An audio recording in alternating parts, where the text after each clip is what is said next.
les Amériques s'organisent ou l'Asie, par rapport à l'Europe et la Méditerranée, c'est un chiffre tout simple.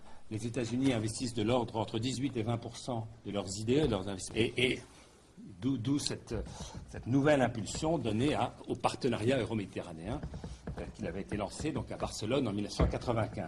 Suffisamment insisté. Et en même temps, nous disons que le fait d'avoir pris tous les pays de l'Union européenne donne un poids supplémentaire. D'abord, c'est l'ensemble de l'Europe qui se mobilise pour travailler à l'européenne, plus 17 riverains de la Méditerranée. Alors, c'est bien. Et pour le moment, dans cette gageure diplomatique qui consiste à l'anniversaire de Barcelone en 2005, c'était certes au niveau des chefs d'État, mais seul du côté des chefs d'État arabes était venu Mahmoud Abbas, le président de l'autorité palestinienne, et qu'aucun autre chef d'État arabe n'était là, parce qu'il y avait la présence d'Israël en particulier. Et là, au contraire, il nous semble, d'après les réponses que nous avons, la quasi, nous l'espérons dans le Sud, mais ce ne sera pas déterminé au sommet, ce sera déterminé en novembre au Conseil des ministères des Affaires étrangères, plus un comité permanent basé à Bruxelles, des représentants des ambassades européennes et méditerranéennes, à nouveau pour travailler ensemble, pour préparer toutes les décisions. Ça nous paraît évidemment un changement majeur dans le paritarisme, une idée dans laquelle on veut élaborer en commun, participer en commun aux mêmes décisions. Et puis, bien, donc, alors, ces trois valeurs ajoutées, la première, donc l'impulsion politique, le deuxième, le mode de gouvernance, qui est évidemment tout à fait changé. Le troisième élément nouveau sur lequel nous voulons donner une impulsion très forte, c'est l'idée des projets concrets. C'est l'inspiration, en toute proportion gardée, de la méthode Jean Monnet, des solidarités de fait. Lui, il a fait à plus grande échelle à la CECA, mais en tout cas, c'est cette même idée d'arriver à trouver des projets qui fassent travailler ensemble les populations, les entreprises, les secteurs, les collectivités locales. Donc, essayons de trouver l'équivalent du charbon et de l'acier de la Méditerranée pour, non pas contourner les obstacles politiques, parce qu'on sait très bien que le principal frein au développement, c'est d'abord le facteur politique. Il ne s'agit pas de le contourner, mais d'une certaine façon, tout en travaillant pour tâcher d'apporter des solutions politiques aux problèmes politiques, d'apporter également une contribution économique qui permette de faciliter les solutions politiques.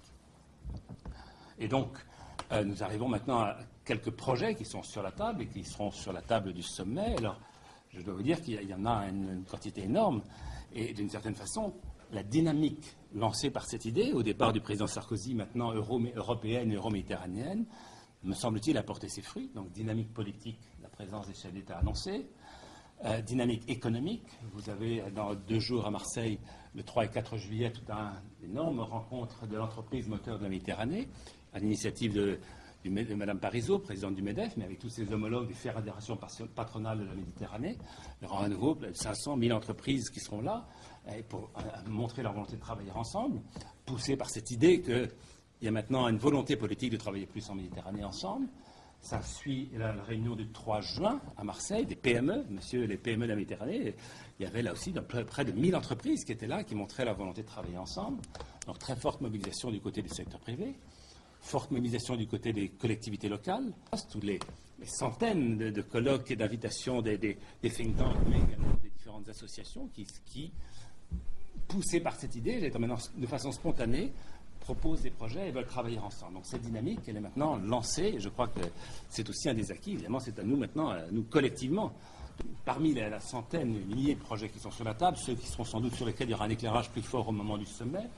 On a tous collectivement essayé de limiter leur nombre à 5 ou 6. Alors, par exemple, il y a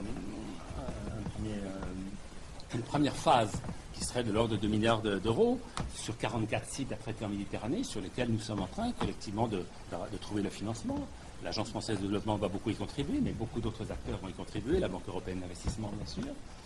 Bon, et avec aussi un aspect de protection du littoral.